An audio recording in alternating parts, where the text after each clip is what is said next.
छत्तीसगढ़ के हाईकोर्ट से जुड़ी खबर, जहां पर डिवीजन बेंच ने सीजीपीएससी भर्ती घोटाले के मामले में सरकार की अपील को खारिज कर दिया है। कोर्ट ने सिंगल बेंच के फैसले को सही ठहराते हुए सरकार को 37 चयनित अभ्यर्थियों को नियुक्ति देने का आदेश दे दिया है। Chief justice Ramesh Kumar Sinha, justice BD Guru की बेंच ने सुनवाई की और इस दौरान चीफ जस्टिस रमेश कुमार सिन्हा ने सरकार से पूछा है कि परीक्षा नियंत्रक को गिरफ्तार किया गया है, लेकिन गिरफ्तारी के बाद भी जांच अब तक अधूरी क्यों है। कोर्ट ने यह भी पूछा कि जब 37 उम्मीदवारों का चयन हो चुका है तो अब तक उन्हें नियुक्ति का आदेश क्यों नहीं दिया गया, उन्हें अनिश्चितता में क्यों रखा गया है। दरअसल इसके पहले 37 सिलेक्टेड कैंडिडेट्स को हाईकोर्ट की सिंगल बेंच से नियुक्ति के लिए हरी झंडी मिल गई थी, लेकिन सरकार ने हाईकोर्ट से मिले नियुक्ति आदेश का पालन करने की बजाय फैसले के खिलाफ डिवीजन बेंच में उल्टे अपील कर दी। इस पर डिवीजन बेंच ने आदेश जारी किया है।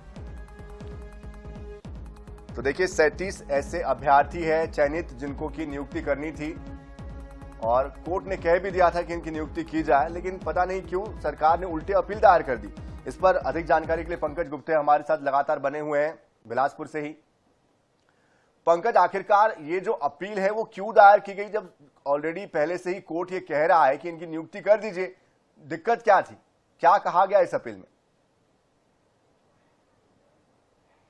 देखिए, सबसे पहले तो आपको बताना चाहता हूं कि 2021 में 171 पदों के लिए सीजीपीएससी ने विज्ञापन निकाला था, जिसको लेकर के करीबन 2055 लोगों ने आवेदन किया था, जिसमें करीबन 500 लोग चयनित हुए थे। इसमें जैसे ही मामले का खुलासा हुआ कि इसमें भारी घोटाला हुआ है, जो रसूखदार है और जो प्रशासनिक अधिकारी है उसके करीबी रिश्तेदारों को इसमें चयन कर लिया गया है। इसको लेकर के राज्य शासन ने तत्काल सीबीआई को जांच करने के लिए सौंप दिया था, जिस पर सीबीआई ने कई दर्जन भर लोगों को इसमें अपराधी बनाया, लेकिन जो 7 लोग मुख्य अपराधी उनकी गिरफ्तारी की गई थी। इस गिरफ्तारी के बाद जो चयन की प्रक्रिया थी उस पर रोक लगा दिया गया था। जो रोक लगने के बाद जो अभ्यर्थी है उन्होंने हाईकोर्ट में सिंगल बेंच में याचिका दायर कर कहा कि गेहूं के साथ घुन को क्यों पिसा रहे हैं, क्योंकि हमने तो अपने योग्यता के कारण जो एग्जाम दिया था उसमें हमारा चयन हुआ है, हमने किसी प्रकार से किसी भी कोई घोटाले में हम शामिल नहीं है। इसको लेकर सिंगल बेंच ने साफ तौर पर आदेशित किया था राज्य शासन को कि जो जिनका चार्जशीट सीबीआई के चार्जशीट में नाम नहीं है उनको तो कम से कम चयन दिया जाए। इस फैसले को चुनौती देते हुए अपील हाईकोर्ट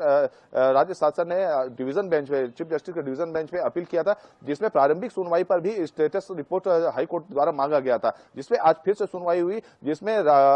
जो याचिकाकर्ता के अधिवक्ता है सीनियर एडवोकेट राजीव श्रीवास्तव और मलेश श्रीवास्तव, दोनों ने तर्क रखा कि जो चयनित अभ्यर्थी है इन लोग काफी ज्यादा मेहनत, कड़ी मशक्कत के साथ इस मुकाम तक पहुंचे हैं और उनको जांच प्रभावित होने तक जांच को लेकर के उनको रोका गया है, उनको जो चयन नहीं किया जा रहा है, काफी दिक्कतें हो रही है, जिसमें डीएसपी लेवल और डिप्टी कलेक्टर रैंक के अभ्यर्थी हैं। इस तर्क को कोर्ट ने माना और जो राज्य शासन की अपील है उसको खारिज कर दिया, लेकिन अभी तक ऑर्डर अपलोड नहीं हुआ है, जिसमें हमको जो अभी समझ में आ रहा है कि राज्य शासन ये चाह रहा होगा कि जो जांच चल रही है, जांच प्रक्रिया जब तक पूर्ण नहीं हो जाती तब तक इनकी चयन प्रक्रिया को रोक दिया जाए, लेकिन हाईकोर्ट ने इसे नहीं माना। जाहिर सी बात है पंकज गुप्ते, कोर्ट ने जब कह दिया तो राज्य सरकार को मानना पड़ेगा। आगे राज्य सरकार कब तक इनकी नियुक्ति करती है इस पर भी हमारी नजर बनी हुई है। बहुत शुक्रिया फिलहाल इस पूरी जानकारी के लिए।